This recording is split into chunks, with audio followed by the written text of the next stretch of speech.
Aujourd'hui on se retrouve en vidéo lecture avec les 4 derniers livres que j'ai lus. On y va, c'est parti. Coucou, j'espère que vous allez bien. On se retrouve aujourd'hui dans cette vidéo, on va parler lecture. Alors je sais qu'elles sont pas beaucoup suivies, je vous le dis à chaque fois, mais moi j'adore les faire et je sais que certaines d'entre vous adorent les regarder, ça vous donne des idées de lecture, etc. La lecture n'est pas pour tout le monde, mais c'est vrai que c'est quelque chose que j'aime faire, j'aime vous parler de mes lectures et tout ça, donc voilà. Même si c'est pas beaucoup suivi, je m'en fous un petit peu, je fais ce que j'aime et c'est le principal. Donc j'ai 4 livres à vous présenter aujourd'hui. Il y a du Sophie Thalmen, il y a du Charlie Ménétrier McGrath, il y a du Lorraine Fouché et du Laure Manel. Donc on y va tout de suite, on commence par le premier. Premier bouquin que j'ai lu, c'est celui-ci. Je vous en avais parlé dans les achats que j'ai fait dans ma dernière vidéo lecture. Je vous la remets en barre d'infos si ça vous intéresse. C'était les achats que j'avais fait chez Cultura. Gros achat lecture, comme ça j'avais des livres en avance. Donc c'est Les yeux couleur de pluie de Sophie Thalmen. C'est celui-ci. Si ça veut bien faire le focus au bon endroit, ce serait bien. Donc c'est celui-ci. Alors Sophie Thalmen, c'est un auteur que je découvre par ce livre. J'ai adoré sa façon d'écrire. Voilà, c'est quelqu'un qui écrit de façon très facile à lire. Voilà, la lecture est agréable, la lecture est abordable, c'est hyper agréable. Donc dans celui-ci, on y retrouve Marie-Lou, qui est une étudiante en médecine, qui du jour au lendemain, affectée à Brest, autant dire le bout du monde pour elle, qui n'a jamais quitté sa ville qui est Grenoble. Une nouvelle existence commence alors, loin des siens, de ces montagnes. Il va falloir s'habituer au climat, à la région, à la colocation, aux collègues. Surtout, c'est l'insouciance et la légèreté de ses 25 ans qui vont être confrontés à la dure réalité du monde hospitalier. Une nuit, elle croisera Mathieu, interne en ORL. Ce loup solitaire, mystérieux et poétique arrivera-t-il à lui faire une place dans sa vie? Rencontre, passion, non-dit, péripéties drôles ou dramatiques, un plaisir de lecture, un livre sensible et en plein de fraîcheur qu'on ne lâche pas. Donc franchement j'ai trouvé ça génial.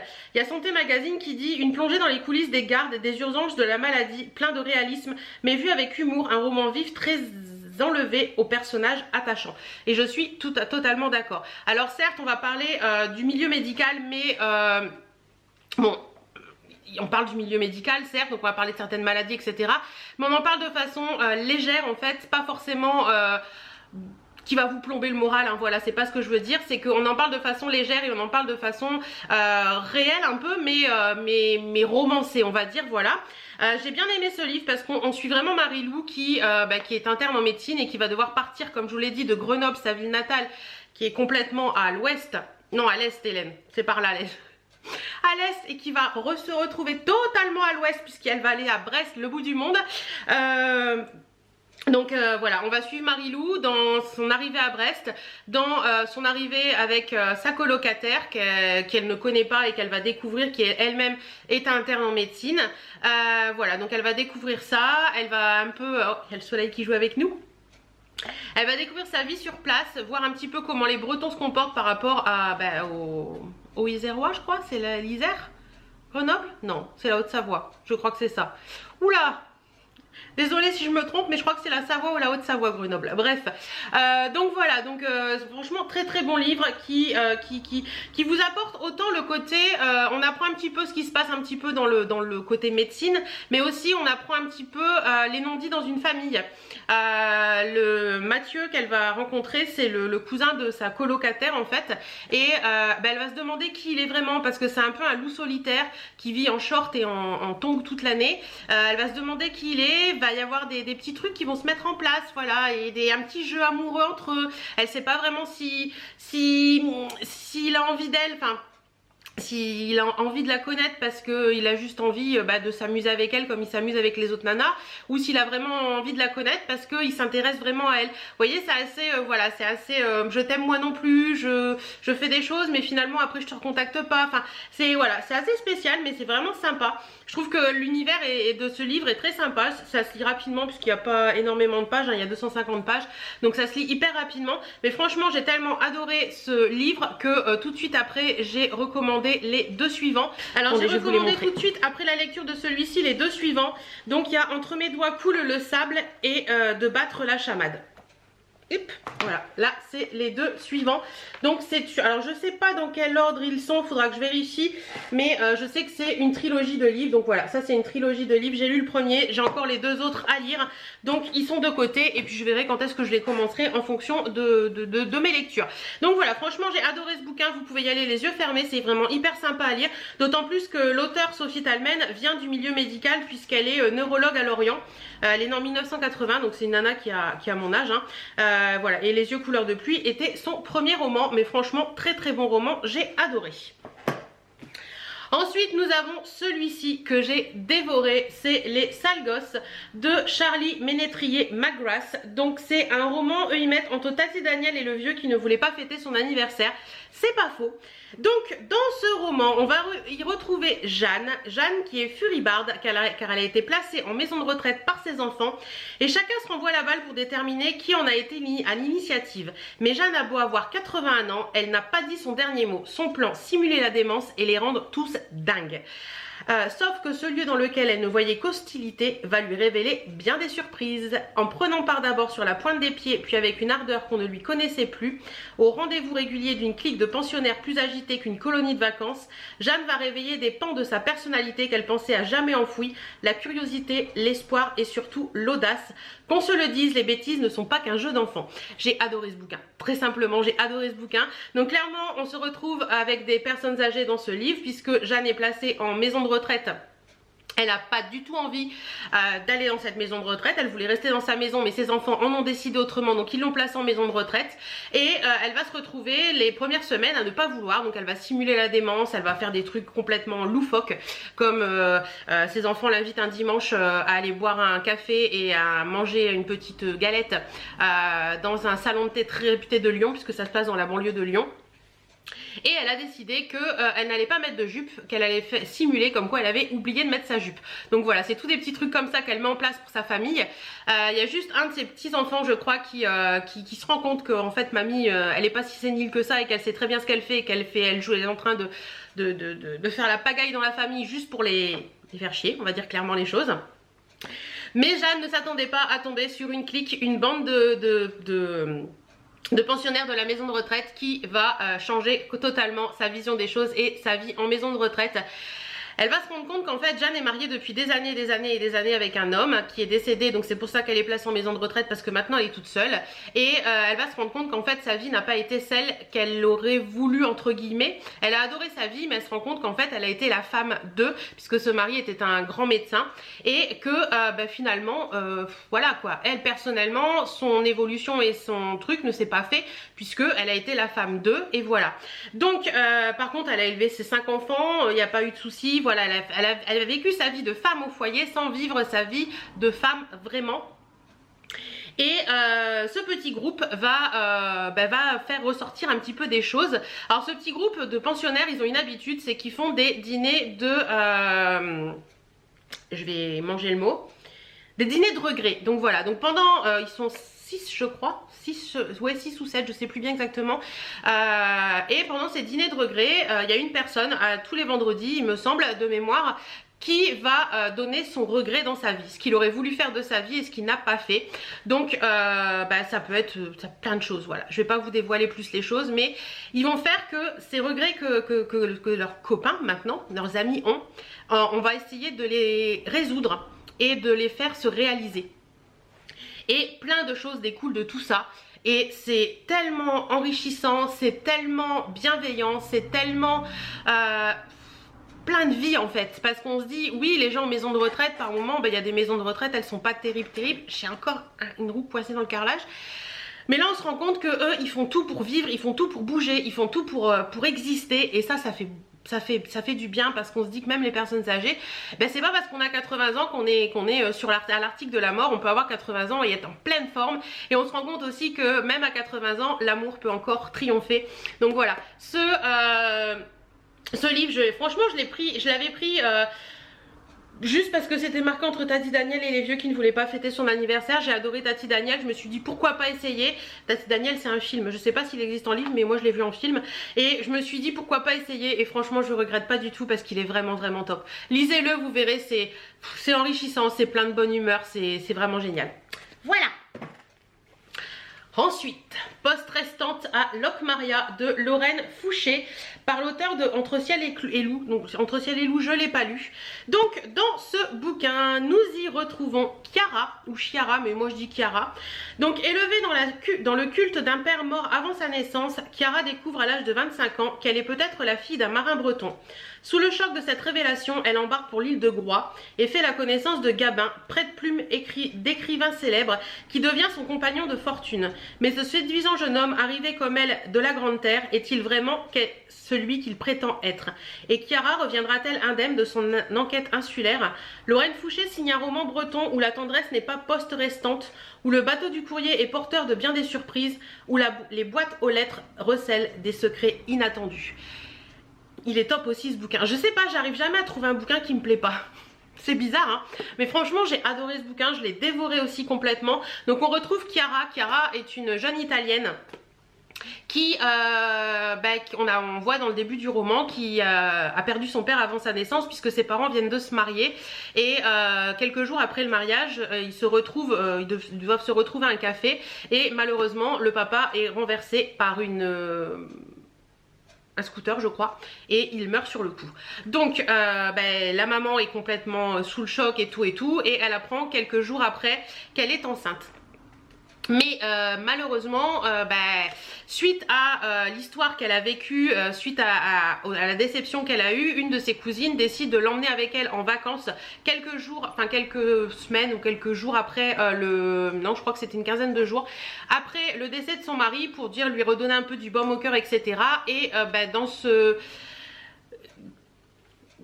cet interlude de vacances, malgré toute la peine qu'elle a, elle faute avec un homme, un Français, un marin breton de l'île de Groix. Et ça ne se passe qu'une fois, elle ne le revoit jamais après. Mais malheureusement, elle aura ce secret toute sa vie de ne pas, puisqu'elle apprend qu'elle est enceinte juste après, et elle aura ce secret toute sa vie de ne pas savoir si le père de sa fille c'est ce fameux marin breton ou alors son mari qui est décédé. Mais elle va se mettre dans la tête que le père de sa fille c'est son mari qui est décédé, et comme ça l'histoire est comme ça, découle comme ça. Sa fille vit toute sa vie en pensant que qu'elle a un papa qui est parti au ciel avant qu'elle naisse, qu'elle n'a jamais connu. Et puis un jour, suite à des histoires de famille et tout, la cousine de la maman décide de dire les choses et d'apprendre à Chiara que son père n'était peut-être pas son père. Et là découle tout le livre, puisque Chiara va décider de partir à l'île de Groix pour retrouver ce père voilà, elle a juste un petit truc, c'est que sa tante lui a dit, il me semble que son nom de famille c'était Éclair ou quelque chose comme ça. Donc elle va aller sur l'île de Groix, elle va partir comme ça du jour au lendemain sans dire à personne qu'elle s'en va, et elle va essayer de retrouver ce père sur l'île de Groix, l'île de Groix qui est pas très grosse, donc ça aide un petit peu. À l'arrivée sur le bateau, elle va rencontrer une jeune femme avec 2 enfants qui va retrouver ses parents sur l'île de Groix pour un week-end, et Gabin qu'elle va découvrir en fait. Et découle plein de choses de tout ça, parce que elle va vraiment chercher son père. La jeune femme qu'elle découvre sur le bateau, va l'inviter à dormir et à manger avec eux pour la semaine, voilà, et plein de choses en découlent. Elle se rend compte en fait qu'avec sa maman elle n'a jamais eu de geste tendre comme la jeune femme peut l'avoir. Je sais plus son prénom, c'est embêtant. Je vous dis, la jeune femme c'est Uriel, voilà. Uriel, elle va se rendre compte qu'Uriel avec sa mère a des gestes tendres, elle l'embrasse, elle lui fait des bisous, ils se font des câlins. Et Chiara se rend compte qu'avec sa mère elle n'a jamais eu ça, et qu'en fait sa mère a toujours eu ce côté mise en retrait, parce que elle sait pas réellement de qui est son enfant, et elle a jamais voulu élever son enfant. Elle l'a élevé bien comme il faut, mais elle a toujours eu ce côté mise en retrait, et ne pas... Je pense que le décès du mari qu'elle avait eu avant l'a poussée à ne pas s'attacher trop, je pense, quelque chose comme ça, bref. Donc voilà, et Gabin, on va apprendre, je suis désolée pour la luminosité qui joue, mais bon, le soleil est là, on va pas s'en plaindre. Et on va apprendre que Gabin est pas forcément celui qu'il prétend être. C'est pour ça qu'au début du livre, je vous le dis tout de suite parce que ça peut... Au début du livre, on se rend compte qu'on a 2 histoires. Et on saura pourquoi à la fin, on a ces 2 histoires qui sont complètement... qui n'ont rien à voir. Et on va comprendre vers la moitié du livre pourquoi ces deux histoires qui n'ont rien à voir au début nous perturbent un petit peu. Et en fait, au milieu du livre, elles se répercutent, elles se croisent. Et c'est pour ça que, voilà. En fait, la première histoire que vous allez lire, c'est Chiara. L'histoire qui va arriver juste après, qui sont un peu les unes après les autres, on ne comprend pas pourquoi elles sont là, c'est Gabin. Et vous allez comprendre après pourquoi ces deux histoires se recollent. Donc voilà, franchement, j'ai adoré ce bouquin. J'ai l'air d'être un petit peu... les pensées un petit peu vagues. Je ne sais pas si vous allez arriver à me comprendre dans cette vidéo, j'espère. Mais en attendant, j'ai adoré ce bouquin. Je l'ai bien aimé. C'est une belle histoire d'amour. Une belle histoire d'amour... d'une fille qui recherche un père, une belle histoire d'amour entre un homme et une femme, une belle histoire d'amour dans une famille, voilà, il y a plein de choses, voilà. Il est génial ce bouquin, lisez-le, vous verrez, vous ne serez pas déçus. And the last pour aujourd'hui, c'est l'embarras du choix de Laure Manel. Alors si vous suivez mes vidéos lecture, Laure Manel, je vous en ai parlé la dernière fois pour l'ivresse des libellules. J'avais adoré. Et là, c'est l'embarras du choix. Donc, et que feriez-vous? C'est écrit là. Donc, dans ce bouquin, on va retrouver Emma. Donc, je vous lis ce qu'il y a derrière. Donc, Emma, voulez-vous prendre Julien comme époux et promettez-vous de lui rester fidèle dans le bonheur ou dans les épreuves, dans la santé et dans la maladie, pour l'aimer tous les jours de votre vie? Clairement, la phrase qu'on prononce à un mariage. Alors qu'elle est sur le point de répondre à la question cruciale qui va déterminer son avenir, Emma se trouve saisie d'un terrible doute. Comment être sûre qu'elle aimera toujours Julien? Et peut-elle vraiment s'engager à rester fidèle à son futur mari, elle, l'ex-croqueuse d'hommes? Tandis que toute l'assemblée retient son souffle, la jeune femme imagine 3 scénarios possibles dès lors qu'elle aura dit oui. Ces films intérieurs d'une réalité troublante l'aideront-ils à prendre la bonne décision? Dans l'embarras du choix, Laure Manel nous mène au cœur de nos désirs et de nos questionnements les plus intimes et explore avec lucidité l'importance de nos choix et ce qui met en péril ou cimente nos relations amoureuses. Voilà, c'est tout dit, tout est dit. En fait, Emma est le jour de son mariage et elle doit dire oui ou non à Julien. Et va en découler 3 histoires. 3 films qu'elle se fait dans sa tête sur sa vie future une fois qu'elle aura dit oui. Dans la première histoire, on va se rendre compte que ils sont encore jeunes. Ils viennent d'avoir un enfant. Ça fait 7 ans qu'ils sont ensemble. Et un voisin arrive, un nouveau voisin. Et cet homme est très joli. Cet homme est très captivant, voilà, il a un charisme fou, c'est un musicien qui a un charisme fou.